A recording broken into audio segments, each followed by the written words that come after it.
Hello everyone, welcome back to my channel. Hope you are doing well. तो आज हम बहुत ज़्यादा इंपॉर्टेंट टॉपिक पढ़ने वाले हैं। आज का टॉपिक रहेगा एंडोट्रैकियल ट्यूब। ये वाला टॉपिक इतना ज़्यादा इंपॉर्टेंट है क्योंकि हर एग्जाम में इससे एक क्वेश्चन ज़रूर आता ही आता है। सो फर्स्ट ऑफ ऑल हमें पता होना चाहिए कि एंडोट्रैकियल ट्यूब होती क्या है। तो ये एक होलो ट्यूब होती है जो कि ट्रैकिया के थ्रू हम इंसर्ट करते हैं ताकि जो है एयरवे पेटेंट हो सके। एयरवे को मेंटेन करने के लिए एंडोट्रैकियल ट्यूब डाली जाती है इंट्यूबेशन के टाइम, ताकि हम मैकेनिकल वेंटिलेटर पे पेशेंट को ले सकें। सो एंडोट्रैकियल ट्यूब की हम बात करते हैं तो इसमें हम पार्ट्स की बारे में बात करेंगे। बेविल, और यहाँ पे एक छोटा सा पोर्शन होगा ओपन सा, तो ये होता है मर्फी आई।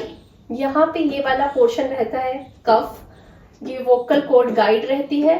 दिस इज जो ब्लैक कलर का पोर्शन है, आपको जूम करके मैं दिखा देती हूँ। ये वोकल कॉर्ड गाइड रहेगा।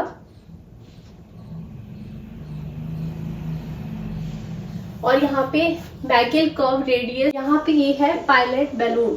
इसको हम इन्फ्लेट करते हैं ताकि वो जो है ट्यूब हमने इंसर्ट की है, पेशेंट को एस्पिरेशन ना हो सके, वो प्रॉपर तरह से फिक्स हो सके। तो हम इसको सिरिंज के थ्रू इन्फ्लेट करते हैं फिक्सेशन के लिए। और यहाँ पे आप देख रहे होंगे रेडियो मार्कर। तो यहाँ पे अंदर एक जो है यहाँ पे लाइन रहती है, इसको रेडियो मार्कर बोलते हैं। दिस इज पूरी की पूरी ट्यूब को बोलते हैं हम पीवीसी ट्यूबिंग। अभी मैं आपको नेक्स्ट बताऊंगी व्हाट इज पीवीसी। और ये है अडेप्टर जहाँ से हम कनेक्ट करते हैं ट्यूब को। ये 14 to 15 mm अडेप्टर इसका साइज रहता है। और ये है हमारे पास spring loaded one way valve. ये इस पोर्शन को हम वेल्व बोलते हैं। तो आपको इसके पार्ट्स समझ आ गए होंगे और आप इसका स्क्रीनशॉट ले सकते हो।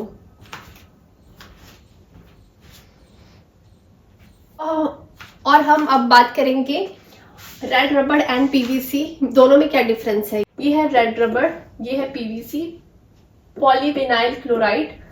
और आप इसका यूज किस तरह से है, ये फिर से आप यूज कर सकते हो, पर इसको एक बार यूज करने के बाद आपको डिस्कार्ड करना होता है। ट्रांसपेरेंसी, ये नॉन ट्रांसपेरेंट होती है, मतलब हमें अंदर बाहर कुछ भी विजिबल नहीं होगा। रेडियो लुसेंसी, ये लुसेंट होती है और ये रेडियो ओपेक होती है।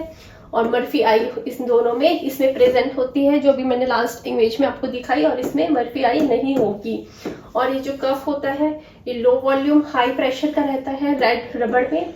और जो पीवीसी होती है उसमें हाई वॉल्यूम लो प्रेशर का हमारे पास जो कफ होगा वो प्रेजेंट होगा। सो इसमें एक क्वेश्चन बहुत ज़्यादा इंपॉर्टेंट है जो मैक्सिमम एग्जाम में पूछा जाता है कि most common complication post op, मतलब आफ्टर इंसर्शन द ट्यूब, मतलब इंट्यूबेशन के बाद क्या मोस्ट कॉमन कॉम्प्लिकेशन रहती है। तो इसमें आप ये देखोगे सोर थ्रोट। बात करेंगे कफ की, तो इसका एम क्या होता है, टू प्रिवेंट एस्पिरेशन, ताकि आप उसको ट्यूब को अच्छे से फिक्स कर सको और एस्पिरेशन ना हो सके। Pressure should not be less than 15 और ग्रेटर देन 25। तो 15 to 25 mm इसका प्रेशर हमें मेंटेन करके रखना होता है। Cuff can be use in children except in premature के अलावा हम कफ का यूज कर सकते हैं चिल्ड्रन में। अब आपको नेक्स्ट में बताऊंगी किस तरह से हम साइज जो है, अप्रोप्रिएट साइज जो है उसको यूज करेंगे इंसर्शन के टाइम।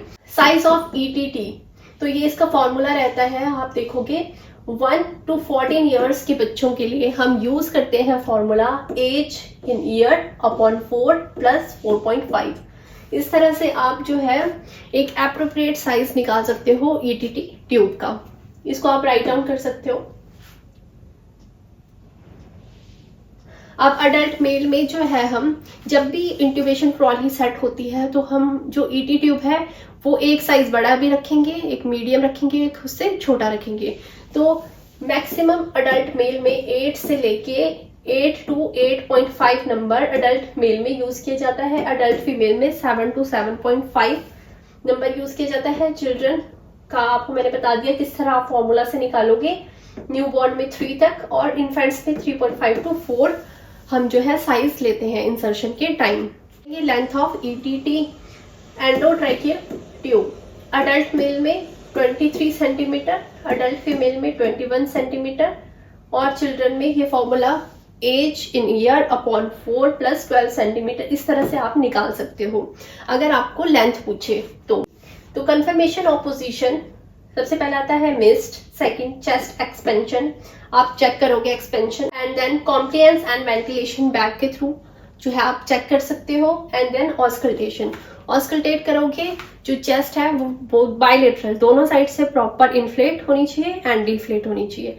अगर वो चेस्ट राइज प्रॉपर नहीं हो रही है, एक साइड से हो रही है, तो ट्यूब गलत इंसर्ट हो चुकी है। तो ये सारी इसकी कंफर्मेशन टेस्ट है और थ्रू एक्सरे भी आप चेक कर सकते हो। अब हम बात करेंगे नेजल इंटुबेशन की। अब नेजल इंटुबेशन कब कब हम करते हैं। फर्स्ट आता है इंडिकेशन ओरल सर्जरी, अगर हमारी मुंह की सर्जरी हुई है तो हम नोज के थ्रू है ट्यूब को इंसर्ट करते हैं।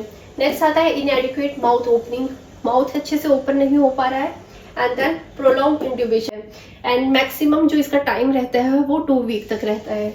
इजीली टॉलरेट कर सकते हैं नोज से, और ओरल हाइजीन मेंटेन करने के लिए जो है हम नेजल इंट्यूबेशन करते हैं।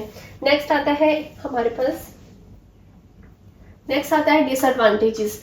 अब इसकी डिसएडवांटेजेस क्या है, ब्लीडिंग होने के चांसेस रहते हैं क्योंकि नोज में बहुत छोटी छोटी कैपिलरीज होती है जिसकी वजह से जो है ब्लीडिंग होने के चांसेस रहते हैं। नेक्स्ट आता है इन्फेक्शन, हमारे पास अगर हम नोज से इंसर्ट कर रहे हैं ट्यूब तो वहाँ पे ब्लीडिंग हो सकती है, इन्फेक्शन हो सकता है और डिफॉर्मिटी भी हो सकती है। कॉन्ट्राइंडिकेशन, अब नेजल इंट्यूबेशन में क्या क्या कॉन्ट्राइंडिकेटेड रहता है। फर्स्ट आता है बेसल स्कल फ्रैक्चर, अगर बेसल स्कल फ्रैक्चर है, कोगुलोपैथी एंड नेजल मास अगर है तो हम इसमें कॉन्ट्राइंडिकेटेड है, इसमें हम इंसर्ट नहीं करेंगे। Common contraindication for intubation first is laryngeal oedema and epiglottitis and laryngotracheobronchitis अगर है तो भी हम जो है इंट्यूबेशन नहीं करेंगे। तो this is all about endotracheal tube, और आपको मैंने साइज के बारे में बता दिया, कफ प्रेशर के बारे में बता दिया, और किस तरह से हम कैलकुलेट कर सकते हैं, किस तरह से हम एप्रोप्रिएट साइज निकाल सकते हैं। This is all about endotracheal topic. Thank you so much for watching this video.